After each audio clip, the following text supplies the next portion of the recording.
الله أكبر الله أكبر لا إله إلا الله.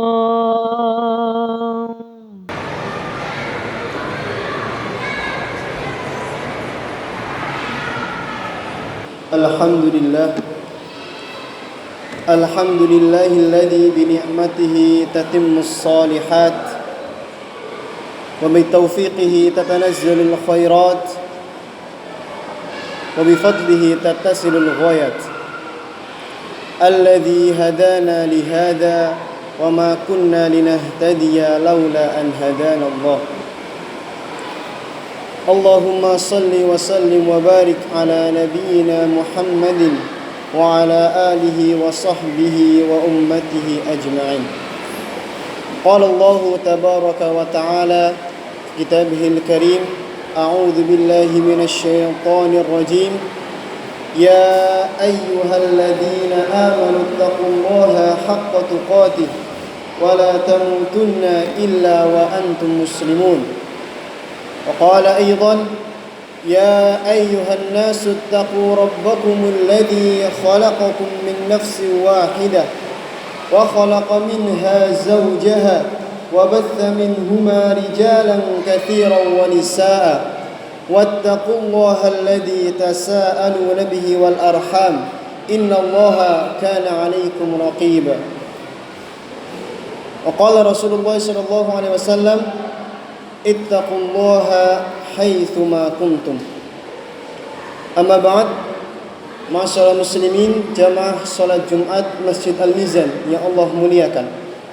Pertama-tama marilah kita selalu panjatkan rasa syukur kita kepada Allah Subhanahu wa taala yang telah memberikan saya dan panjenengan semuanya banyak kenikmatan, kesehatan, keimanan dan segala nikmat-nikmat yang lain.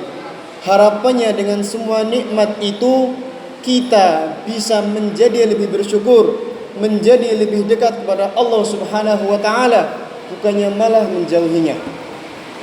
Yang kedua, salawat serta salam semoga tetap tercurah kepada Nabi kita Nabi Muhammad sallallahu alaihi wasallam, kepada keluarga beliau, sahabat-sahabat beliau serta umat beliau yang senantiasa mengikuti jalan beliau. Masyarakat muslimin, jamaah salat Jumat Masjid Al-Mizan yang Allah muliakan.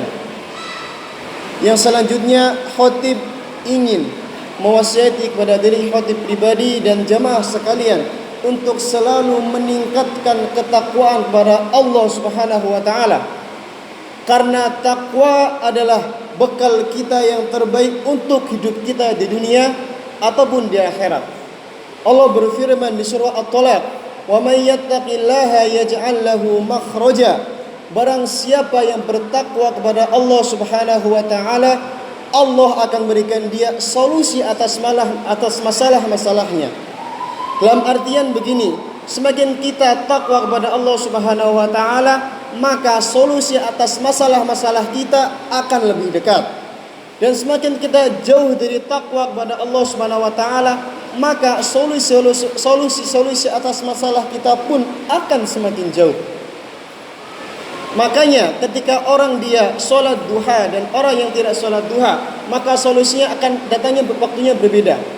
Pun juga ketika orang dia sholat duhur di awal waktu dan sholat duhur di akhir waktu, tentu kecepatan datangnya solusi akan berbeda. Maka bertakwalah kepada Allah, tentu solusi atas masalah kita di dunia akan selesai.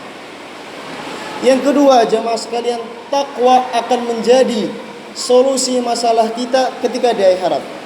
Allah berfirman dalam surah Al-Baqarah: "Wa tazawwadu fa inna khayra zadi taqwa." Hai orang-orang yang beriman, carilah bekal di dunia. Namun ketahuilah bekal terbaik bagi kita di akhirat adalah ketakwaan. Karena takwa ini yang akan menyelamatkan kita dari neraka. Takwa ini yang akan memasukkan kita ke surga. Dan tiada keberhasilan, kesuksesan di akhirat kecuali kita selamat dari neraka. Maka takwa adalah menjadi solusi kita di dunia dan di akhirat. Sehingga mari jemaah sekalian kita selalu meningkatkan takwa kepada Allah Subhanahu wa taala. Yang artinya kita sudah paham, semakin memperbanyak ketaatan dan meninggalkan kemaksiatan lebih banyak. Jemaah Masjid Al-Mizan yang Allah muliakan. Beberapa waktu lalu saya membaca data di Kementerian Kesehatan Indonesia bahwasanya jumlah tingkat stres orang stres di Indonesia sampai 6,1%, sekitar 12 jutaan kalau kita jumlahkan. Hal ini menunjukkan bahwasanya di Indonesia banyak orang stres, banyak orang tidak bahagia karena datanya tinggi, 12 juta. Padahal kita di dunia semuanya hidup bukankah ingin bahagia? Hidup bukankah ingin kebahagiaan? Masa hidup mencari kesusahan? Tentu bukan. Tapi banyak sekali orang yang hidup dia tidak mendapat kebahagiaan. Bukan karena dia tidak mau, namun dia tidak tidak tahu cara menemukannya. Ma'asyiral muslimin rahimani wa rahimakumullah. Kalau kita lihat makna bahagia, apakah bahagia sama dengan senang? Apakah orang yang senang pasti bahagia? Belum tentu. Kita lihat, kita pakai analogi sederhana. Ketika kita semuanya berpuasa seharian penuh, kemudian buka di jam 6 sore, kita makan semangkuk es buah. Mangkuk pertama senang, mangkuk kedua senang, tapi mangkuk ketiga, 4, 5 senep. Sudah tidak enak, sudah tidak se-excited yang pertama. Sehingga saya memandang bahwasanya senang tidak sama dengan bahagia. Karena senang hanya beberapa waktu, namun bahagia bertahan lama, long lasting bahasa Inggrisnya. Atau mungkin mudahnya begini, ketika teman-teman semuanya dibelikan HP oleh orang tua, HP baru, HP keluaran terbaru. Hari pertama senang, hari kedua masih senang, hari kelima, 6, 7 biasa aja. Keluar HP yang lain, pengen yang lain lagi. Dalam artian kesenangan itu hanya sementara, sehingga tidak sama dengan bahagia. Karena bahagia itu bertahan lama. Misalkan begini, ada orang miskin, gajinya mungkin sebulan 1 juta, 2 juta, hidupnya pas-pasan, tapi dia bahagia karena dia bersyukur. Padahal miskin itu lama, miskinnya lama, sebulan, 1 tahun, tapi dia tetap bahagia. Ada juga mungkin orang yang kaya, dia tidak bahagia karena mungkin ketika pulang ke rumah ketemu istrinya marah-marah. Sehingga kita memahami bahwasanya bahagia tidak sama dengan senang, namun bahagia sama dengan tenang. Bahagia sama dengan tenang. Tenang apa? Tenang akan apa yang akan terjadi dan tenang dengan apa yang sudah terjadi. Seandainya kemarin kita motornya jatuh, kita tabrakan, tetap tenang. Seandainya kita ke depan akan ada musibah, tetap tenang. Itulah bahagia. Dan Allah Subhanahu wa taala memberikan solusi itu semua. Jemaah Masjid Al-Mizan yang Allah muliakan. Ketika kita sudah paham makna bahagia, bahwasanya bahagia itu tenang, bukan senang, maka kita mencoba melihat di Al-Quran bagaimanakah Allah Subhanahu wa taala membahasakan ketenangan. Allah berfirman di surat Ar-Ra'd, "Ala bidzikrillah tatma'innul qulub." Ingatlah bahwasanya dengan mengingat Allah hati menjadi tenang. Tenang dengan zikir. Tenang dengan mengingat Allah, dan cara mengingat Allah sangat banyak. Kita mungkin sering melihat ya, banyak para ustadz-ustadz ya, Ustadz Abdul Somad, Ustadz Adi Hidayat, Buya Yahya, itu sering difitnah, sering diejek, dimaki-maki oleh buzzer-buzzer, oleh orang-orang yang tidak menyukai beliau. Namun beliau tidak merasakan kekecewaan, beliau tidak merasakan rasa gundah gulana, namun beliau tetap bahagia karena tahu, karena paham bahwasanya itu semua hanyalah cacian biasa, cacian manusia. Dan tentu juga karena zikir beliau kepada Allah Subhanahu wa taala. Orang-orang soleh zikirnya banyak. Salat zikir, wa aqimis salata li dzikri. Hai orang beriman, dirikanlah salat untuk apa? Untuk zikir kepadaku. Baca Quran zikir. Allah beriman, Rasulullah SAW bersabda, sebaik zikir bagi orang beriman ialah membaca Al-Quran. Dan ibadah-ibadah lain itu ialah zikir kepada Allah Subhanahu wa taala. Ketika seorang manusia, seorang hamba zikirnya kepada Allah Subhanahu wa taala sudah kuat, sudah baik, otomatis jiwanya akan kuat. Otomatis pertahanan mentalnya akan kuat. Sehingga ketika orang-orang mencacinya, ketika dia mendapatkan ujian kemiskinan, mendapatkan ujian musibah yang besar, dia tetap tenang. Bukankah Rasulullah SAW pernah bersabda, ala kullul mu'minin khair gitu. Kullul amril mu'min khair gitu. Ingatlah bahwasanya semua urusan orang-orang yang beriman itu baik. Ketika dia mendapatkan musibah, kemudian dia bersabar, maka itu baik baginya. Ketika ia mendapatkan nikmat, namun ia bersyukur, itu baik baginya. Sehingga ketika orang sudah zikir, ingat kepada Allah terus-menerus, apapun yang terjadi, dia akan tenang. Sehingga bahagia selamanya. Mungkin ada masalah, mungkin ada terpaan, mungkin ada gesekan, ada desakan, namun dia tetap tenang. Sehingga stres tidak muncul, sehingga pusing tidak muncul, sehingga hari-harinya ia lewati dengan baik. Masyaallah muslimin, jamaah Masjid Al-Mizan yang Allah muliakan, pada intinya yang ini saya sampaikan adalah sebagai pemuda sekarang, itu isu yang sedang mencuat di kalangan remaja ialah mental health. Kekurangan dia dalam menjaga mentalnya, sehingga ketika dia dicaci, dia didorong oleh temannya, seringkali dia down. Bagaimana cara menguatkannya? Zikir kepada Allah, kuatkan itu, kuatkan tahajudnya, kuatkan sholatnya, kuatkan duhanya, kuatkan baca Qur'annya. Karena ketika kita telah melakukan itu, otomatis spiritual kita, jiwa kita akan lebih kuat daripada yang tidak melakukan itu. Dan ketika orang-orang sudah tertib dengan ibadah itu, dengan zikir-zikir itu, Allah Subhanahu wa taala tentu akan menguatkan hatinya.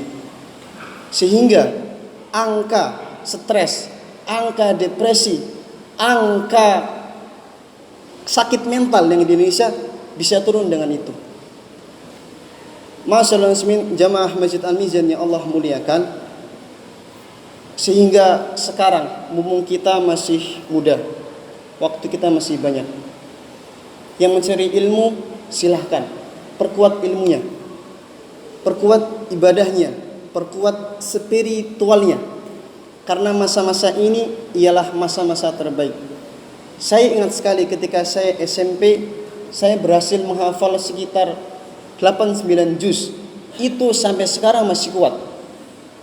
Dan ketika saya kuliah menghafal lebih dari 10 juz, itu tidak sekuat hafalan saya ketika SMP. Pun juga ilmu-ilmu lain, ilmu fisika, ilmu kimia, ilmu apapun, sekarang kuatkan. Dan jangan lupa kuatkan juga spiritualnya, ibadah kita, zikir kita kepada Allah Subhanahu wa taala, sehingga nanti kebahagiaan yang kita idam-idamkan tercapai, dan sehingga stres kita, depresi kita itu bisa hilang dengan ibadah kepada Allah Subhanahu wa taala. Barakallahu li wa lakum fil Qur'anil azim wa nafa'ani wa iyyakum bima fihi minal ayati wadh dzikril hakim wastaghfiru innahu huwal ghafurur rahim.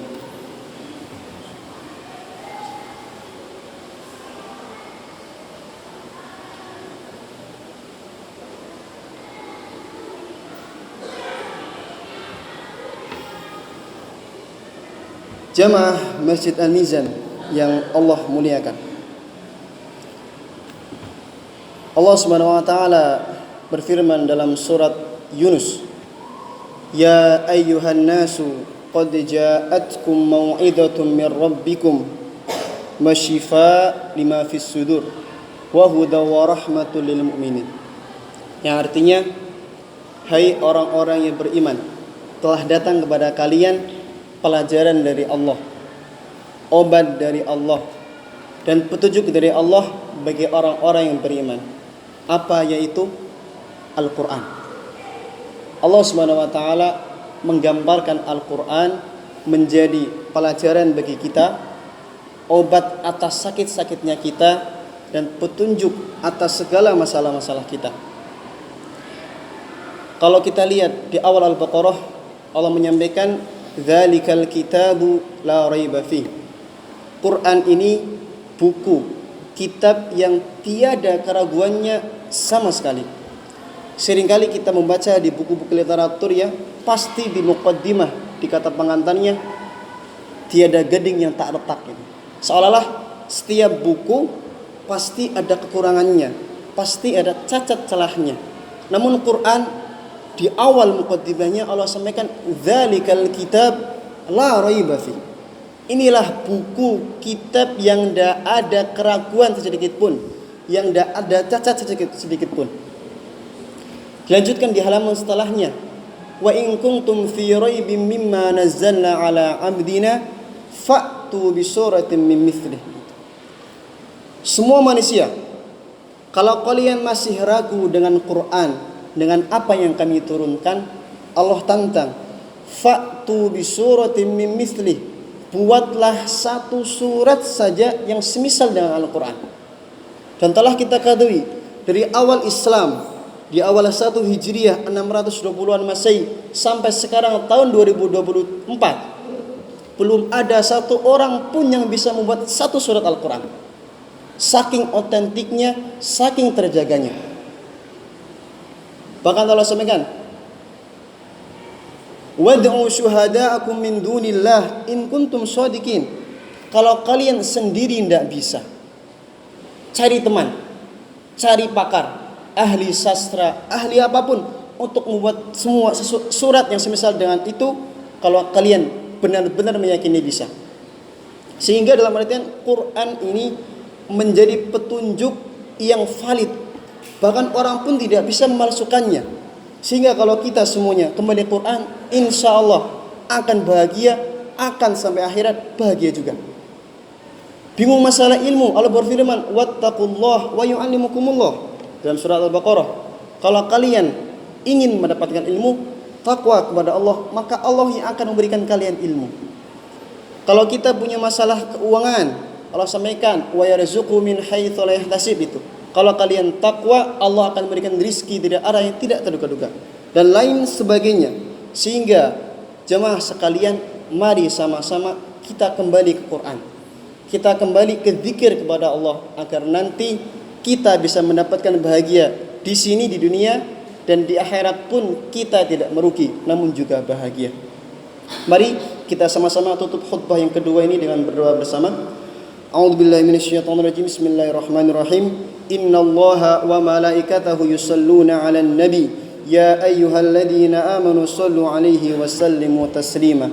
Allahumma ighfir lil mu'minina wal mu'minat wal muslimina wal muslimat al ahya'i minhum wal amwat innaka sami'un qaribun mujibud da'wat ya qadiyal hajat. Allahumma a'inna 'ala dzikrika wa syukrika wa husni ibadatik. Allahumma habbib ilayna al-iman وزينه في قلوبنا وكره إلينا الكفر والفسوق والعصيان واجعلنا من الراشدين.